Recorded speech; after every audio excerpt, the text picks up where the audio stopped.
नाम क्या अच्छा जी आपका?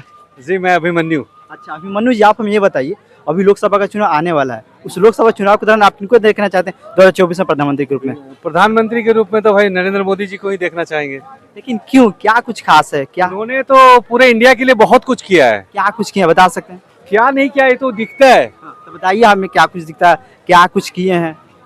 अब इतना तो मैं नहीं बता सकता, लेकिन बहुत कुछ किए हैं, मैं इतना बता बहुत सकता हूँ। कुछ किए, तो बताइए थोड़ा सा क्या कुछ किया, हमारे दर्शकों को बताइए, हमारे ऑडियंस को बताइए, ताकि उनको पता चले कि आखिर प्रधानमंत्री नरेंद्र मोदी जी ने इस देश के युवाओं के, मतलब इस देश के लिए क्या कुछ किए, बस इतना बता दीजिए। देखिए आपको एजुकेशन क्षेत्र में बहुत अच्छा काम हुआ है, फिर विदेशों में भी देखिए बहुत अच्छा जाकर के काम कर रहे हैं। अच्छा अब देखिए कितना अच्छा रिस्पांस मिल रहा है इंडियंस को। जी हाँ। अब इससे ज्यादा हम नहीं बता सकते। अच्छा, एक और बात बताइए, महंगाई है कि नहीं?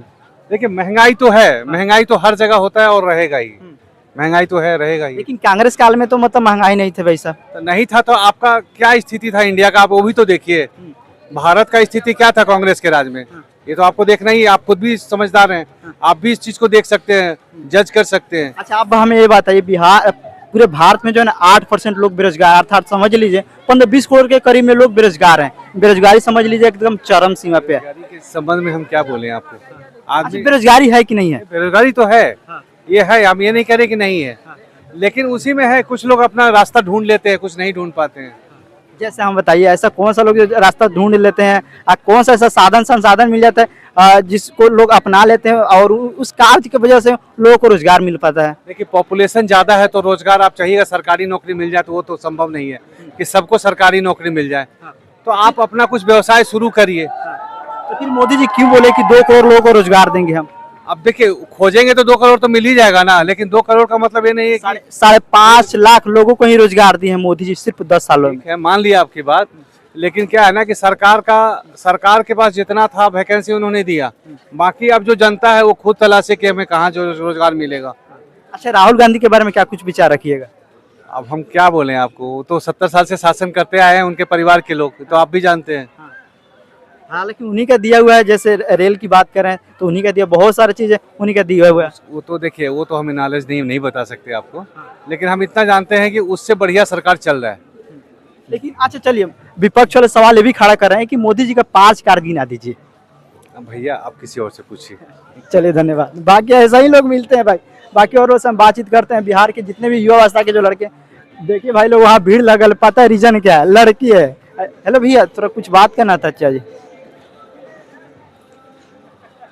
बोल तो रहे ना कि लड़की है तो उधर भीड़ लगे।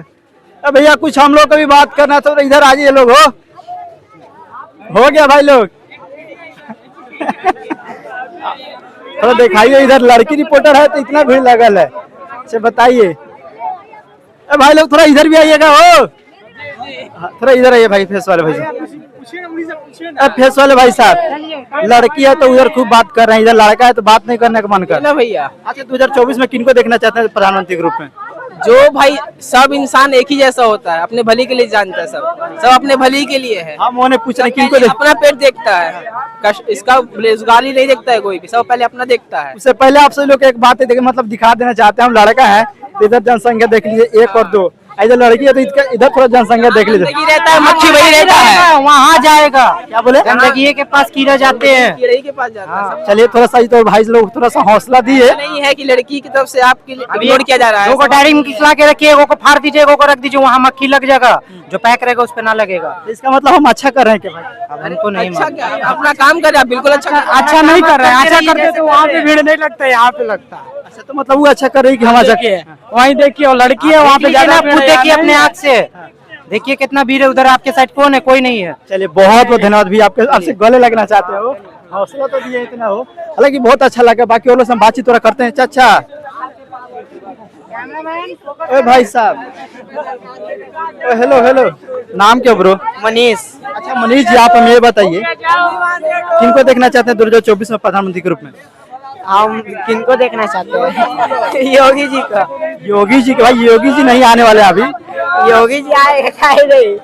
24 में राहुल गांधी। राहुल नहीं, क्यों, कुछ खास खास है, बता सकते हैं? युवा हालांकि आप सब देख सकते हैं कि चंदन पांडे जो यूट्यूबर है, भाई साहब, ए भाई लोग थोड़ा हम लोग भी इधर है हो। ए भाई साहब लोग थोड़ा हम लोग भी इधर है हो, कोई सुन ही नहीं रहा हमारे बात।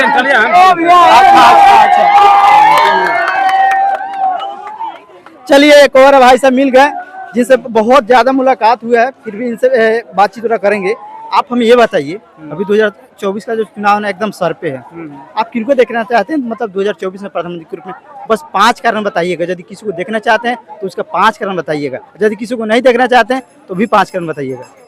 अरे इसमें तो जब इलेक्शन आएगी, जब इलेक्शन की बिगुल बज जाएगी, उसके बाद जिनके चेहरे आएंगे कि कौन बनने वाले हैं प्रधानमंत्री, चुनाव करेंगे। लेकिन मोदी तो भ्रष्ट निकले।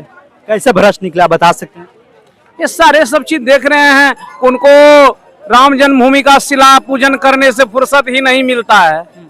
तो दूसरा क्या गलत है? विदेश घूमने से उनको फुर्सत नहीं मतलब वो मिलता है। करना गलत है क्या? एकदम करना गलत है। कैसे गलत है? इसलिए क्योंकि देखिए, जब कोई भी लोकतंत्र देश जब होती है, उसमें भी भारत जो है धर्मनिरपेक्ष लोकतंत्र है, यहाँ सभी धर्मों को मानने वाले हैं। इसमें से जो है, जो पार्लियामेंट में जितने भी लोग रहते हैं, उनको इस चीज से मतलब ही नहीं रहना चाहिए। धर्मांतरण करने का उनको कोई औचित्य ही नहीं बनता है कि हम धर्मांतर करें। आप उसमें समानता लाने की कोशिश करिए ना। चलिए एक कारण हम मान सकते हैं, 4 और कारण बताइए। मतलब हालांकि आप नहीं बताएं कि जो किनको देखना चाहते हैं 2024 में। 24 का इलेक्शन आएगा, उसके बाद देखा जाएगा किस पार्टी ने किसको अपना मुखड़ा खड़ा किया है। चलिए विपक्ष में आपको हम एक चेहरा दे रहे हैं, राहुल गांधी, और इधर से एक चेहरा है जो कि पक्ष में है मोदी जी। तो दोनों में आपको, मतलब दोनों में आपको चूज करना है। देखिए, भारत युवाओं का देश है। 3 हम दे देते हैं आपको। सुनिए ना, भारत युवाओं का देश है, युवा चेहरा होना चाहिए। राहुल गांधी की बात करें आप, अब जो भी युवा हो जाए, कोई राहुल गांधी में कोई क्या छाप लगा हुआ है क्या कि वही बनेंगे? उसके जैसे और कोई दूसरा युवा होंगे तो उनको दिया जाएगा। आप लगते हैं राहुल गांधी जी का किनका है आप आदमी हो? आपको तो लग रहा है हमको कि राहुल गांधी का और किसी का आदमी है। तब हम किसी का आदमी कार होकर के न्यूट्रल आना चाहिए ना आपको। हम न्यूट्रल है, हम देखिए दोनों तरफ से बात करें। आप हमको भाई बीजेपी वाले कहा हमको बीजेपी की ओर थोप देते हैं, हमेशा से हमको बीजेपी की ओर थोप देते हैं। भाई बीजेपी नहीं, आप कभी कहते हैं राहुल गांधी। हम एक ही बात न बोले कि हाँ, युवा, भारत युवाओं का देश है, युवा चेहरा को हम लोग पकड़ करके वोट देंगे। और भारत का ये धर्मनिरपेक्ष लोकतांत्रिक में, और यह लोकतंत्र ऐसा है कि यहाँ गोपनीय मतदान होता है, बोलने की चीज नहीं है कि हम किनको वोट देंगे। लेकिन आप मानते हैं कि युवा वास्ते के जो लड़के हैं, जैसे आप राहुल गांधी की बात करें, आप उन्हें क्यों सपोर्ट करना चाहते हैं? रीजन कोई बता सकते हैं? क्योंकि वह युवाओं की ओर ध्यान देंगे। क्यों? कि वह सिंघनी का पोता है। इंदिरा गांधी जी वो ऐसी सिंघनी थी, उनका क्यों नहीं आप बड़प्पन लेते हैं? जो कि हर वक्त नरेंद्र मोदी को 370 धारा को उन्होंने रोक दिया। ये क्यों नहीं कहते हैं कि बांग्लादेश को विभाजन कर दिया पाकिस्तान से? और ये क्यों नहीं कहते हैं कि सीलिंग एक्ट लाया, भूमि हदबंदी कानून लाई उन्होंने, इंदिरा गांधी ने? तो वही सिंघनी का न पोता सिंह है। हम प्रेजेंट टाइम की बात कर रहे हैं। प्रेजेंट टाइम में आप हमें बताइए, आखिर उनको क्यों देखना चाहते हैं, इनको क्यों नहीं देखना? उनका जिन जो है शुरू से आया हुआ है इस देश के लिए मर मिटना, उनका शुरू से ही आया है। क्योंकि उस इंदिरा गांधी की मौत हुई, राजीव गांधी की मौत हुई, क्यों? देश के लिए हुआ। उसमें क्या था कि धर्मनिरपेक्ष की भावना थी। लेकिन इनमें क्या है, मोदी जी में हिंदू मुस्लिम करने से इनको फुर्सत नहीं है। कब बताए? ऐसा कौन सा लेक्चर है जिस लेक्चर में बोले हिंदू मुस्लिम वाला, मतलब विवादित बात बोल रहे हैं? थोड़ा आप हमें बताइए। जैसे राम जन्मभूमि लेकर के एक मुख्य प्रधानमंत्री रहते हुए उनको शिला पूजन में भाग नहीं लेना चाहिए, क्योंकि वह सर्वोच्च पद पर है। उनके लिए सभी बराबर है। यदि एक बाप को 5 बेटा है तो उसके लिए सभी बराबर है। इसीलिए वो निष्पक्ष रूप से उनको जाना ही नहीं चाहिए। यदि उन्हें धर्मांतर ही करना था तो गद्दी को पहले छोड़ दे, तब धर्मांतर करे। अच्छा, चलिए 4 और कारण बताइए जिस वजह से आप उन्हें सपोर्ट नहीं करना चाहते हैं। उनका सभी आदमी को बोले थे कि 15 लाख रुपये जाएंगे अकाउंट में। सारे आदमी को पूछिए 15 लाख अकाउंट में गए रुपया कि नहीं गया है कि नहीं? चाचा आपके अकाउंट में? आपके अकाउंट में भाई साहब? नहीं गया। भाई साहब आपके अकाउंट में? बिल्कुल नहीं गया। भाई साहब आपके अकाउंट में? चलिए 2 कारण हो गए। ठीक। उसके बाद उन्होंने कहा था कि 2 करोड़ प्रतिवर्ष युवाओं को रोजगार, ये सरकारी नौकरी हो या न रोजगार। पूछ लेते हैं, रोजगार मिला कि नहीं? वर्ष में तो बिल्कुल नहीं मिला है। रोजगार आप बेरोजगार है, मतलब रोजगार रोजगार नहीं मिला। काम करते हैं कि नहीं करते? काम तो करबे करते शुरू से। फिर काम करते तो रोजगार है कि नहीं इनके पास? अब सरकारी नौकरी बोले हैं कि पकड़, सरकारी की नौकरी की बात नहीं बोले, रोजगार के लिए ये बिहार में बताइए ना कि क्या को कल कारखाने खोले। मैं ये चीज पूछना चाह रहा हूँ आपसे, मोदी जी से पूछे आप कि रोजगार के लिए क्या किए आप। वो चीज डिपेंड करता है बिहार सरकार के ऊपर, मानते हैं बिहार सरकार के बिहार सरकार के ऊपर, जो केंद्र की चीज है, केंद्र की चीज है तो केंद्र तो लाए। हम इस बात को मान रहे हैं भाई, सब केंद्र सरकार के ऊपर भी डिपेंड करता है। ज्यादातर डिपेंड कौन सी करता है? बिहार सरकार के ऊपर। मानते हैं कि हम कोई चीज दे रहे हैं, आप लेने का मतलब आप एक्सेप्ट नहीं कर रहे हैं। क्या नहीं एक्सेप्ट कर रहे हैं, क्या देना चाह रहे हैं वो? जैसे देखिए, मानते कोई भी कल कारखाना आएगा भाई साहब, हाँ, तो बिहार सरकार मानते हैं कि चाहेगी तब रखेंगे, नहीं चाहेगी तो वैसे हटा देगी। यहाँ के तो कारखाने वो बंद कर रहे हैं, आपको मालूम नहीं है? कौन सा कारखाना बंद कर रहे हैं? अरे वो क्या नहीं बंद करना चाह रहा है? क्या बंद कर? जहाँ तक कि सबसे ज्यादा जिसमें जॉब थी लोगों को, रोजगार पर रखा, रेलवे को बेच दिया उन्होंने, हवाई अड्डा को बेच दिया। कैसे कह सकते कि रेलवे को बेच दिए वो? क्योंकि सब कंपनी के हाथ में सौंप दिया ना, और सरकार के पास में रहा नहीं। जिस चीज को आप राहुल गांधी की बात करते हैं कांग्रेस की, उन्होंने ये किया था कि उन्होंने जितनी भी कंपनियां थी, बैंकों का राष्ट्रीयकरण किया था, भूमि हदबंदी कानून लाई थी, हाँ? तो अब क्या है, प्रिवर्स थैली को रोकी थी इंदिरा गांधी, उन्हीं सिंघनी का न पोता है राहुल गांधी। चलिए, हम आप तीन वो कारण हो गया, तीन वो कारण हो गए, चौथा कारण बताइए आप। चौथा कारण ये है, उन्होंने जैसे कि पुनर्वास की बात की थी, जिस समय की बिहार में डबल इंजन की सरकार थी, तो वो डबल इंजन की सरकार में उन्होंने सभी को बोला था, नीतीश जी डबल इंजन की सरकार में, कि प्रत्येक गरीब वासियों को, मलिन क्षेत्र वाले आदमियों को 2 डिसमिल जमीन देंगे बसने के लिए। वो नहीं मिला। ठीक है, वो बिहार के अंतर्गत आते हैं, लेकिन केंद्र में बैठे हुए बाबू आप क्या करते हैं? आपने मोदी जी से सवाल किया कि आपने जो वादा किया था इलेक्शन में, वो पूरा किए आपने? आप पत्रकार हैं, आप पूछे थे मोदी जी से? क्यों नहीं पूछे? पूछे, क्या जवाब मिला मोदी जी से? हालांकि इसके जवाब हम आपको नहीं बता सकते। रीजन ये है, क्यों नहीं बता सकते हैं? इसीलिए ना आप कहते हैं आप बीजेपी में वाला आदमी हैं। आप क्यों? आप बताइए, आपने हमसे सवाल किया, मैंने आपको जवाब दिया ना। आप जवाब दीजिए कि मोदी जी जो वादे किए थे उनको पूछे कि पूरा हुआ? उन्होंने कहा पकौड़ा बेचो, सारे लोग पकौड़ा बेचिएगा, खाएगा कौन भाई? चाचा, पकौड़ा बेचना रोजगार है कि नहीं? रोजगार है, लेकिन सभी लोग पकौड़े बेचेगा तो खाएगा कौन? सही बोल रहे हैं। क्या खाएगा? आप खाइएगा, खाएंगे क्यों नहीं? आप पकौड़ा बेचिए, एक तरह से कि पकौड़े बेचने वाले वंशज के लोग, चाय बेचने वाले वंशज के लोग, वो वही बुद्धि देंगे जो राजतंत्र में जो है, इनका तो एक ही काम है। अब चलिए, जिस समय रामविलास पासवान जी जीवित थे, उस समय उनको मानते थे नेता, आज उनके घर में फूट डाल दिया। उनका तो काम ही है फूट डालना। चिराग पासवान तो बच्चे थे ना, पशुपति पारस जी को अलग कर दिए, फिर चिराग जी को अपने साथ ले लिया। 4 कारण बता दीजिए, लास्ट कारण बताइए। लास्ट कारण वो यही कहा है कि अब हम देश को बेचेंगे। आप भी कैसे कह सकते हैं? कौन से वीडियो में बोले, कौन सा भाषण में बोले? हाँ, कौन सा भाषण में बोले कि हम देश को बेचेंगे? वो बेच ही रहे हैं, आपको बेच दिए हैं, हमको बेच दिए हैं, आपको नहीं बेचे हैं। बताइए हमको, मतलब हमको कैसे बेच दीजिए? आपको, हाँ, आपको इसलिए बेच दिए हैं, आप जिस ट्रेन से सफर करते थे वो ट्रेन है सरकार की नहीं, लेकिन जितना किराया पहले लगता था आज उतना किराया लगता है कि नहीं लगता? पहले आप हमें बताइए। समय पे बताइए। ये तो देन हमारे माननीय लालू प्रसाद जी का देन था कि उन्होंने जितने बार 5 टर्म में रेल बजट पेश किए, उन्होंने किराया को घटाया, इतना नहीं यात्री भाड़ा को नहीं, माल भाड़े को भी घटाए। वो तो देन जो है लालू प्रसाद जी का है, जो कि एक गरीब आदमी भी कम से कम एसी बॉगी में टूर कर ले हैं।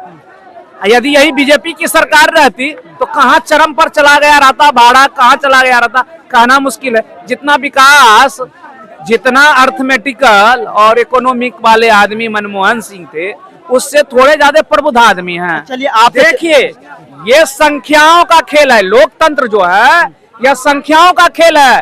जिनकी बहुमत होगी सरकार उनकी बनेगी। सरकार बनना बिगड़ना, पार्टी बननी बिगड़नी, ये तो चलते ही आ रहा है, लेकिन भारत का लोकतंत्र किस पर कायम है? भारत का लोकतंत्र भारत के संविधान पर और भारत की सरकार पर जीवित है। अच्छा चलिए, उनके कमियों को तो आप बताएं, लेकिन आप हमें बताइए, आपको फ्री में राशन मिलता है कि नहीं मिलता है उनके कार्यकाल में, मोदी जी का? नहीं नहीं, कहाँ मिल रहा है राशन हमें? फ्री में नहीं मिलता। वो तो जो बीपीएल मलिन क्षेत्र के आदमी है ना, कार्ड बनाने में 500 रुपये पर दुकानदारी खोल रखा है कि 500 रुपये देंगे तो राशन कार्ड मिलेगा। अब 20,000, 25,000, 50,000 रुपये देंगे तो इंदिरा आवास मिलेगा। तो ये चीज आप जो मतलब पैसा बात करें, घूस की बात जो करें, ये तो डिपेंड करता है बिहार के आम जनता, चाहे इस देश के आम जनता के ऊपर वो पैसा क्यों दे रही है। अरे वो तो पूछते हैं, कहता है कि सिस्टम है, पैसा लेना सिस्टम बन गया है। मत दीजिए, ये सिस्टम मत दीजिए। और सुनिए ना, ये सिस्टम जो थी खत्म हो चुकी थी ना। ये सिस्टम पहले नहीं थी, जब से डबल इंजन की सरकार बनी थी। कहे थे हमारे भूतपूर्व प्रधानमंत्री नीतीश कुमार नूतन बिहार, क्या नूतन बिहार हुआ? यही नीतीश जी बोलते थे जंगल राज है। ये जंगल राज कहने वाले आदमी, कुशासन कहने वाले आदमी, आपने फिर उनके साथ गठजोड़ करके क्यों सरकार को चला रहे हैं? उनका देखिए, मुख्यमंत्री जी हों, बिहार के मुख्यमंत्री नीतीश कुमार जी हो कि देश के प्रधानमंत्री नरेंद्र मोदी जी हों, इनको किसी तरह सत्ता को बचाना इनका काम है। पलटी मारना, साथ लाना, छोड़ना। यदि नीतीश जी खराब हो गए, पलटी मार लिए, तो फिर उसको क्यों सटाते हैं? यदि गंदे लोग को आप, गंदे आदमी को सटाते हैं, आप भी तो गंदे हैं ना, क्यों? ऐसा क्यों? आप पूछे हैं कि एक बार पलटी मारे थे, कहा कि हम रिजिग्नेशन देते हैं, बीजेपी वाले को अलग कर दिए। उसके बाद जब हार हो गई, जदयू 3 सीट पर समटा गई, जो कि पहली पंचवर्षीय में जो नरेंद्र मोदी जी जीते थे। एक मिनट सुनिए पूरी बात को। तो उस समय क्या किए? जीतन राम मांझी को मुख्यमंत्री बना दिए। फिर क्या हुआ? इलेक्शन में महागठबंधन बना लिए। फिर उसके साथ महागठबंधन, फिर महागठबंधन कर लिए। फिर मोदी जी के साथ में कोई अस्तित्व है क्या? वो जदयू की बात करिए या मान लिया जाए कि नरेंद्र मोदी जी की बात करिए, वो तो किसी को अपने पंजे में सटा लेते हैं। अच्छा आप हमें बताइए, एक चीज आप देख रहे हैं कि बार बार आप नीतीश जी के ऊपर अटैक कर रहे हैं, लेकिन नीतीश जी तो महागठबंधन से जुड़े हुए इंसान है। अब फिर आप देखिए, जो अच्छाई होगी उनके बारे में, अच्छाई के भी बारे में बोले हम। यदि आप किसी की बड़ाई करते हैं, यदि बुराई नहीं लाते हैं, तो वो बड़ाई नहीं हुआ। मैं बुराई इसलिए उनका गिना रहा हूं कि भारत देश युवाओं का देश है। दो में कोई सरकार युवाओं को देखना पसंद नहीं किया और रगड़ने का काम किया, रगड़ने का। अच्छा एक और बात बता रहे हैं, कांग्रेस 70 साल में कितने मेडिकल एम्स कितने बनाई थी भाई साहब? अरे 6 बनाई थी, 6। आज 24 को है। आप उस समय की जनसंख्या कितनी थी? 121 करोड़ के करीब। 121 करोड़। अभी की जनसंख्या 142 करोड़। तो उस समय कितने एम्स खोले? 6। और अभी जनसंख्या कितनी गुनी बढ़ गई? जनसंख्या कितनी गुणी है? कितनी गुणी? उस समय से, आजादी के समय की बात करते हैं, उस समय से कितनी जनसंख्या बढ़ गई? आजादी की बात कर रहे हैं। हाँ, आजादी के बाद कितनी जनसंख्या बढ़ गई? उस टाइम में जनसंख्या थी लगभग में कितना था? हमको भी थोड़ा याद। आप पत्रकार, आप बताइए ना। हमको भी याद नहीं यार भाई सब। हाँ, तो आपको बताना होगा। और अभी की जनसंख्या कितना है? जितनी गुनी जनसंख्या बढ़ी, उतना गुना सारे सब चीज में वृद्धि होना चाहिए। केवल पेट्रोल, डीजल, गैस सिलेंडर। आप हम ये बताइए कितना एम्स होना चाहिए? एम्स तो प्रत्येक राज्य में 5 एम्स होने चाहिए। यदि यूपी बड़ी राज्य है, उनको ज्यादा, क्योंकि हमारे यदि बिहार को 4 जोन में बांट दिया जाए तो 4 एम्स होना चाहिए, कम से कम 4, मैक्सिमम 6 एम्स होने चाहिए। क्योंकि मेरे जितने कितने प्रमंडल हैं आप बताइए? ये इसका आंकड़ा मेरे पास नहीं। आंकड़ा क्यों नहीं लेकर के चलते हैं? तो जितने प्रमंडल होंगे उतने एम्स कम से कम। हम इस वीडियो को रखते हैं क्योंकि हमारा गला सूख रहा है धीरे धीरे। क्यों गला सूख रहा है? आप मोदी जी के आदमी हैं, पक्षधर साहब, इसीलिए जब मैं सही बात को लाता हूँ तो आपका गला सूखता है। पानी लीजिए और क्वेश्चन मुझसे कीजिए। मैं ना रियलिटी बताता, मेरा गला सूख रहा है भाई साहब। आप लोगों ने देखा भाई, मेरा सच में गला सूख रहा है। बाकी हम लोग इस वीडियो को रखते हैं। ठीक है, कल जो है, कल या नेक्स्ट डे किसी दिन जब आप हमसे मिलेंगे तो जरा जूस पी करके आइएगा और गले को साफ करके, खसखसा ना होगा तो टैबलेट होता है आपका डेली फाइलिंग रिटार्ड, 300 का ले लीजिएगा। जरूर लेंगे, जरूर लेंगे। बाकी हम लोग इस वीडियो को रखते हैं और आप सब कमेंट करके जरूर बताइए कि भाई साहब का विचार कैसा है। चलिए धन्यवाद, थैंक यू सो मच। धन्यवाद आप सभी लोगों का।